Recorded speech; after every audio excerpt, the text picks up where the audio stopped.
Buenas noches, ¿cómo están?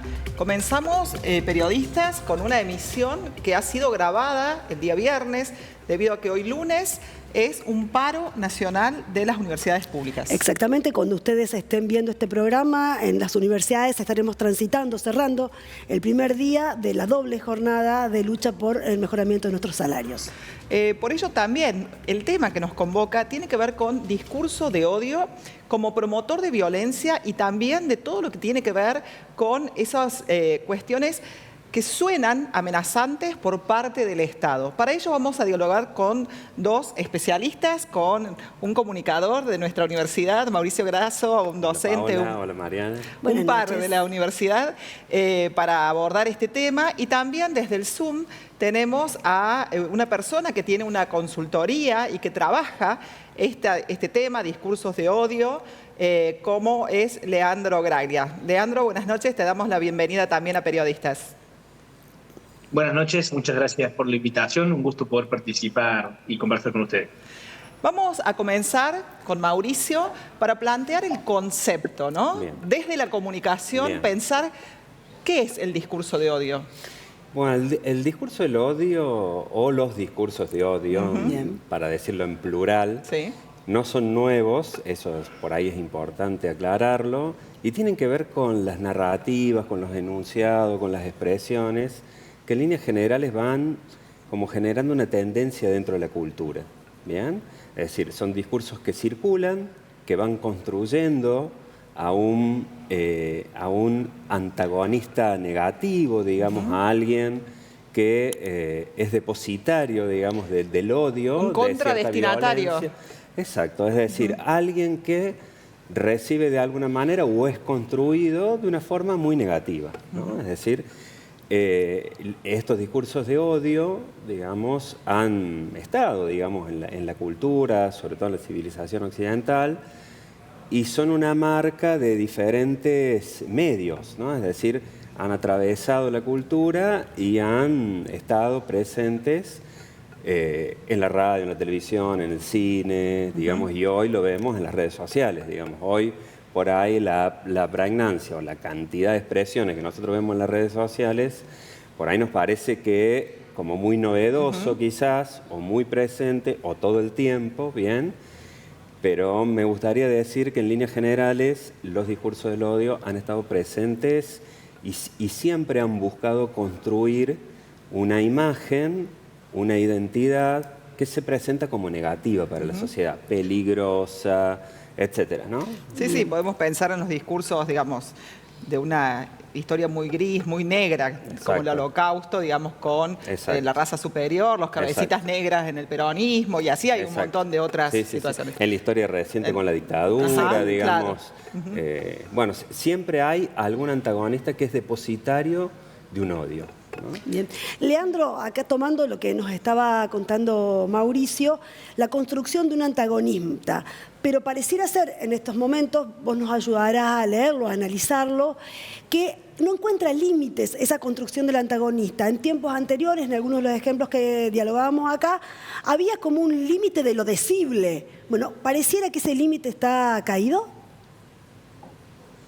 Bueno, sin dudas, tanto el contenido como el estilo de la comunicación a la ahora presidente Milei, del espacio de la Libertad Avanza, del espacio de gobierno y en la propuesta electoral que hicieron también, ha corrido los límites o ha corrido el arco, digamos, los ha vuelto a correr en un proceso que ya se venía dando y que tiene que ver con el aumento de la agresividad, de la incivilidad, de la descortesía, que son cuestiones muy específicas, técnicamente muy específicas, que hacen al discurso político, ¿no? Entonces sí, definitivamente se ha corrido el arco, se ha corrido el límite, y estamos en un momento de mayor agresividad del discurso político. Aunque no comenzó con Milei, insisto, da un paso adelante, un salto adelante muy importante en relación a lo que ya se venía dando.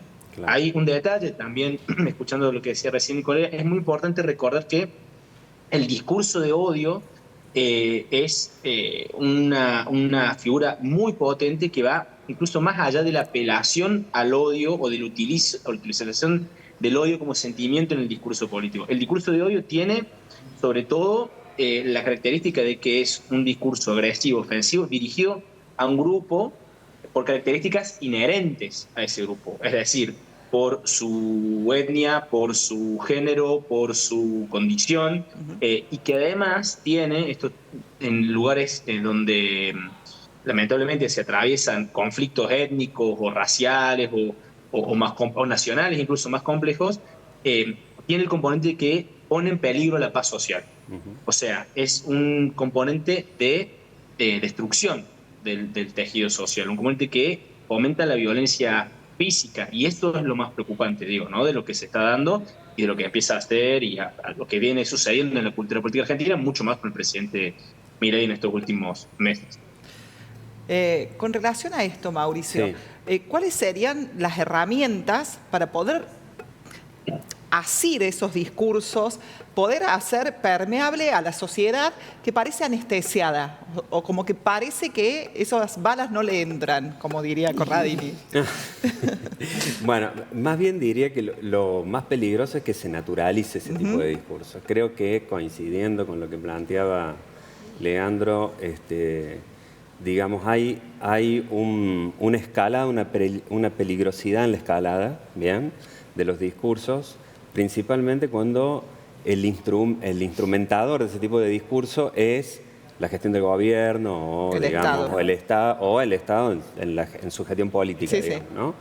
Pero lo que diría es que en líneas generales estos grupos, estos colectivos o quien es depositario de ese discurso de odio, en el último tiempo también ha ido construyendo de alguna manera un discurso que le permite rescatar su identidad, ¿no? Es decir, hay diferentes colectivos que hoy por ahí son depositarios de este discurso de odio, que puede tener que ver con diversidades, puede tener que ver con no solo un antagonista político, ¿no? Es decir, hay un otro en la sociedad que es peligroso por alguna estigmatización social, ¿bien?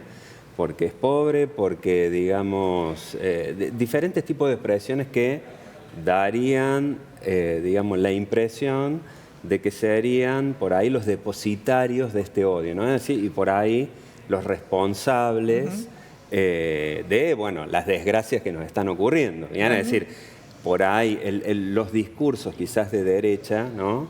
Es decir, de una derecha radicalizada, apuntan hacia eso como una especie de, si se quiere, de compensación social. O sea, siguen teniendo una aceptación por ahí social, porque en líneas generales el común está viendo que, bueno, está sufriendo más gente, digamos, bueno, ahora que sufran más otros, ¿no? Es decir, o sea, se está tomando de alguna manera. Eso es lo que yo entiendo que es peligroso, ¿no? Como es decir, esa normalización. Esa normalización de ese tipo de situación, de cargar en alguien que en líneas generales no es responsable de su condición, sino que más bien es alguien que está siendo víctima, digamos, o agredido, o digamos, o por ahí quizás depositario, digamos, de estos discursos de odio. Eso termina afectando de alguna manera a la identidad, ¿no? A la identidad de esa persona, de ese colectivo, etcétera. Bien, Leandro, hablábamos de el riesgo de la naturalización acá con Mauricio, y ya para ir a la pausa, me gustaría dejar planteado un interrogante. De la naturalización del discurso a la acción, parece haber un pequeño trecho. ¿Ese es el gran riesgo también? Bueno, todo discurso político que pretenda permear y movilizar la voluntad de las personas tiene que tener una construcción identitaria, y en toda construcción identitaria hay la definición de un otros, de un ellos. En la construcción del destinatario está la construcción del contradestinatario, como bien decían ustedes recién. La cuestión es hasta dónde la construcción de este adversario o de este contradestinatario adquiere características que son necesarias de eliminar y no de administrar. Bien. Claro. Es decir, este Claro. estilo de comunicación, este contenido de comunicación, lejos de buscar administrar los disensos y tener una lógica adversarial, en la construcción de la política democrática, a lo que apunta es a primero invisibilizar y en el fondo el peligro es que lo que se naturalice, como bien decíamos también, es la idea de eliminar este disenso, ¿no? Y entonces esto es lo que lo hace peligroso porque la eliminación empieza en el plano de lo simbólico y siempre se corre el riesgo de que se traslade al plano de lo real. A la acción, como decía Mariana. Leandro, te pedimos por favor que te quedes conectado, vamos a una breve pausa y ya volvemos también a vos, Mauricio. Ya volvemos.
Seguimos en Periodistas, segundo bloque, este programa que estamos grabando un viernes, pero que ustedes van a compartir con nosotras el lunes en el marco del paro universitario. Y tenemos en el Zoom a Leandro Graglia. Leandro, hablábamos en el primer bloque de discursos de odio, del riesgo de que se pase a la acción. Y vamos a pensarlo desde otro lugar. ¿Cuáles son las herramientas que tienen quienes, en este caso serían la oposición, destinatarios de ese discurso de odio, para generar como contrarrestarlos, digamos? Si es que tienen herramientas, ¿no? Bueno, es una gran pregunta y es parte de lo que se está preguntando el arco político opositor y además, sobre todo, las figuras políticas que apuntan a posiciones más de centro, más de diálogo y que se enfrentan al desafío de que estos discursos de odio, discursos que apelan a emociones fuertes como el odio, tienen una gran pregnancia en la sociedad.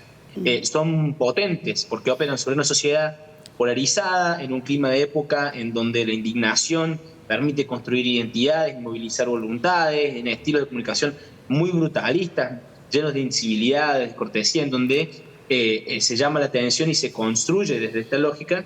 Y entonces es muy difícil poder construir una alternativa o escapar de estos discursos de odio. La principal recomendación que dan los especialistas, o que estamos trabajando nosotros también, para combatir o para actuar frente a estos discursos de odio es sobre todo evitar caer en el marco argumental y en el marco discursivo del adversario, de quien esgrime este discurso de odio. Los proyectos políticos que se pretendan, alternativos, que pretendan tener algún éxito en la construcción de algo diferente a los discursos de odio, nuestra lectura es que tienen que movilizar sus propias pasiones, entendiendo que la polarización existe, que la indignación da cierto sentido de pertenencia, hay que construir una propia visión, hay que conocer una propia visión, saber qué se propone, a quiénes se representa y asentarnos sobre clivajes potentes, reales de la sociedad, es decir, hasta abrazar a una sociedad polarizada, heterogénea, fragmentada, pero los fines de construir comunidades sobre la base de otras propuestas valóricas. Es decir, para hacerla más corta, es jugar el propio juego. Si para nosotros, para el proyecto político, la educación es importante, hay que hablar de educación, no contestar las agresiones de quienes entran en la incivilidad y en la agresión permanente vinculada a esa cuestión, ¿no? Y este es el gran desafío, ser coherente en esa propuesta valórica, en esa propuesta de visión política y construir comunidad alrededor de eso. Con relación a esto, Mauricio, Sí. también te trasladamos la misma pregunta. Sí. ¿Cuál puede ser? Bueno, él lo decía, ¿no? Movilizar tu propia pasión a veces se utilizaron cifras, se utilizaron datos, hubo discursos muy cargados con hechos que sin dudas no surtieron, digamos, efecto. Exacto. Otros con Revolución de la Alegría, tampoco, digamos, fueron suficientes. Entonces, todos apelaban a alguna emoción en particular, ¿no? Apelando a alguna emoción. Sí coincido con Leandro, por ejemplo, en el sentido de que trabajar, digamos, una alternativa política tiene que ser una alternativa política que trabaje sobre otro tipo de argumentos, ¿no? Es decir, no es escalar el nivel de violencia, ¿no? Por ejemplo, si nosotros lo analizamos, como decía él, con respecto a la educación, y es una defensa de la educación, bueno, el discurso tiene que tomar banderas que tienen que ver con la educación, con cómo la educación contribuye a la democracia, cómo la educación contribuye a un progreso de país, a una idea, a una movilidad social, etcétera. Probablemente, por ejemplo, en el caso de la movilidad social ascendente, que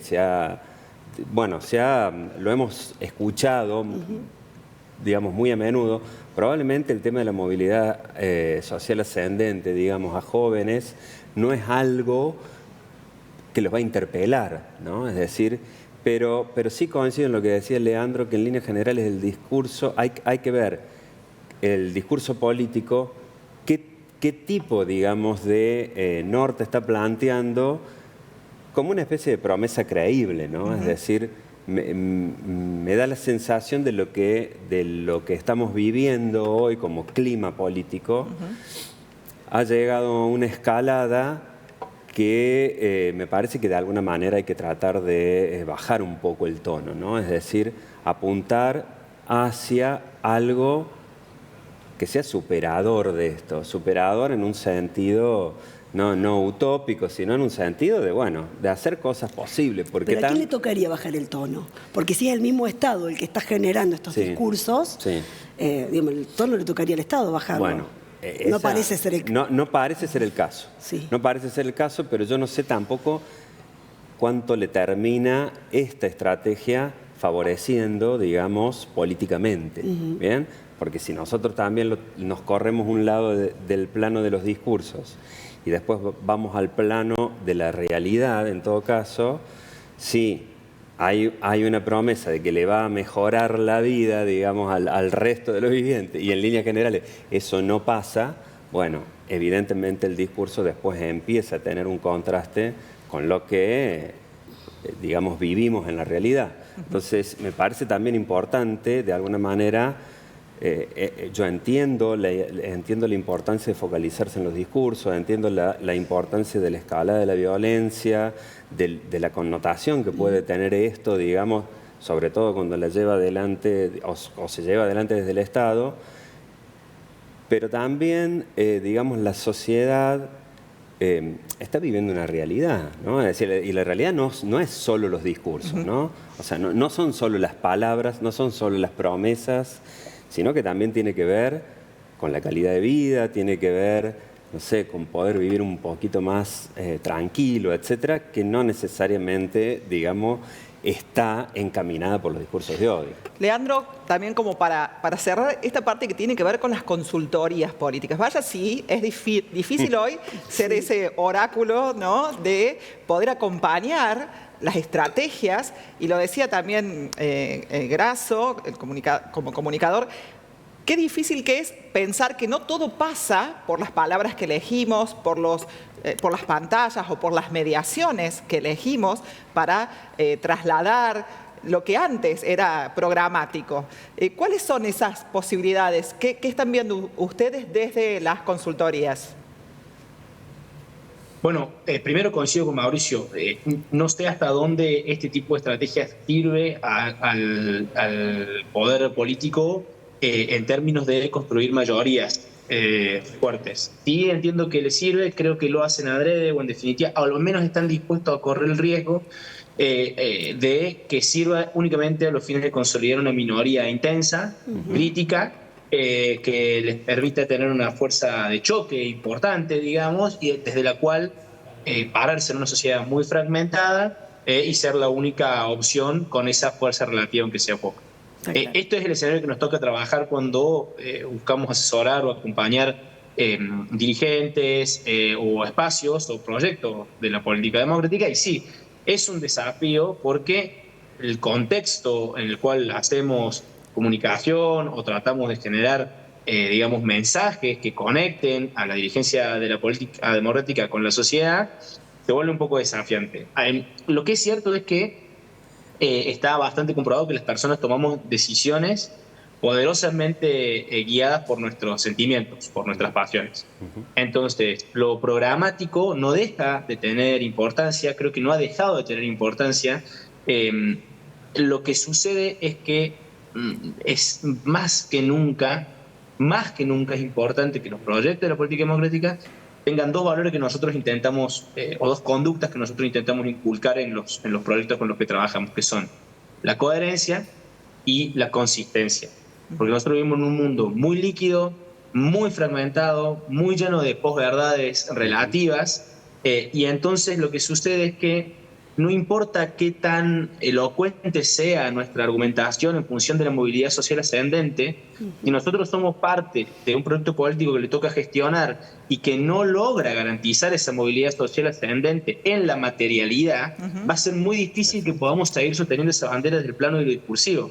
Entonces, coherencia y consistencia nos permite a nosotros transmitir, no en palabras, sino en acciones, ¿cuál es la propuesta de valores que nosotros hacemos para adelante? Si la educación es una propuesta valórica para nosotros y es piedra basal de nuestro proyecto político, entonces nuestras acciones deben ser consecuentes y se debe notar en todo lo que hacemos esa pasión por la educación.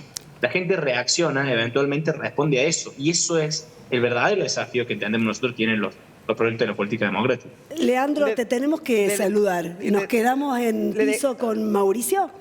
Porque se termina la conexión. Se está terminando la conexión de Zoom. Muchísimas gracias, Leandro, un placer. Seguramente es la primera de muchas conexiones para poder seguir avanzando con, bueno, una situación del país que deriva sí o sí en análisis de esta agenda política. Muchas gracias. Gracias, Leandro. Gracias, Leandro. Muchas gracias a ustedes. Un saludo para ustedes, para Mauricio y para todo el equipo. Gracias. Gracias. Bueno, te queda también con él. El cierre. De alguna manera. Nada más y nada menos. Nada más ni nada menos que el cierre. Pueden ser todas preguntas abiertas. Pero, por ejemplo, una cosa que sí me gustaría agregar de lo que dice recién Leandro, que coincido plenamente, digamos, es... supongamos, a ver, hablamos de movilidad social ascendente, hablamos de educación, hablamos de jubilaciones, hablamos de salud, hablamos de los temas que en líneas generales son importantes para el común de la gente. ¿Bien? O sea, no son utopías, insisto con esto, no es un pensamiento utópico, es un pensamiento sobre el cual se pueden generar algunas expectativas, probablemente esté la sociedad esperando alguna respuesta en función de eso. No creo que ahora tengan respuestas en relación a eso. Por lo tanto, por eso, de alguna manera, creo que es una estrategia que sirve para llegar, que sirve para posicionarse, que sirve para construir un antagonista, pero que tiene, al menos en la cultura, digamos, de la sociedad argentina, no veo que tenga, digamos, alguna continuidad a largo plazo. Con lo cual es una narrativa más o menos tolerable según las condiciones de vida reales, digamos. Exacto. Y solo a 10 meses de haber asumido una gestión. También. Probablemente, digamos, la virulencia tiene que ver con eso, porque en líneas generales, en nuestra historia, digamos, incluso en nuestra historia reciente, pasamos por cosas similares, por medidas similares. El tema es el tiempo, la velocidad con la cual fueron, digamos, tomándose ese tipo de medidas, ¿no? Claro. Y eso es como que en nosotros, digamos, más sociedad argentina o historia reciente, quizás es eso lo que nos termina como descolocando, ¿no? Es decir, y probablemente en el clima político no estábamos tan acostumbrados a semejante grado de violencia. ¿Bien? En el uso de las palabras, de los discursos, de una construcción del antagonista que con discursos del odio probablemente anula, ¿no? Es decir, estigmatiza, anula, no busca construir, sino más vale busca eliminar, etcétera, ¿no? Bien, muy vamos. Sí. Muy interesante. Muy interesante el programa. Gracias, Mauricio Grasso, parte de nuestra comunidad docente que, reiteramos, está en plan de lucha, paro nacional universitario, hoy, lunes, este programa es grabado, y mañana, martes. Volvemos breve después de la pausa.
Interesantes reflexiones las que hemos compartido esta noche, en el que dispusimos con Paula hablar de los discursos de odio, mostrando nuestra preocupación, sobre todo cuando además esos discursos de odio vienen desde el propio Estado. Y déjenme hacer dos subrayados. El primero de ellos es estos discursos de odio que pueden llevar a que algunas personas insistan con la acción, no se queden solo en la narrativa, sino que definan acciones que terminen tratando de efectivamente eliminar a ese otro que desde el propio discurso es diezmado, es maltratado o es destratado y un montón de cuestiones más. Y un segundo punto que me gustaría rescatar es, según el análisis de quienes estuvieron con nosotros aquí, es un tipo de narrativa que es cortoplacista, no sirve para gestionar, simplemente para generar una minoría intensa, para sostener un momento duro. Veremos qué nos muestra la realidad en los próximos meses. Y además de estos aportes que dejaron Leandro Graglia y Mauricio Grasso, también decía Graglia que la propuesta de la oposición o de aquellas otras vertientes están basadas en la emocionalidad y también en la coherencia y en la consistencia de ese discurso que debe estar basado en los hechos. También lo decía Mauricio Grasso acerca del gran valor identitario que se va generando para aquellos grupos que son, digamos, atentados o violentados a través de estas narrativas. Desde allí tal vez puede surgir esa coherencia y esa consistencia necesaria. Vamos a agradecer, como es habitual, al equipo técnico de UniTV, a las personas que nos acompañan en la indumentaria, como lo es Lilou, a Erika Fecia y a Pia Forconi. Les decimos que pueden recuperar estos contenidos los días jueves y domingos a la hora 21:30 y también por redes sociales. También recordar que este programa es grabado porque tanto hoy como mañana en el sistema universitario estamos de paro. Muchísimas gracias. Buenas noches. Buenas noches.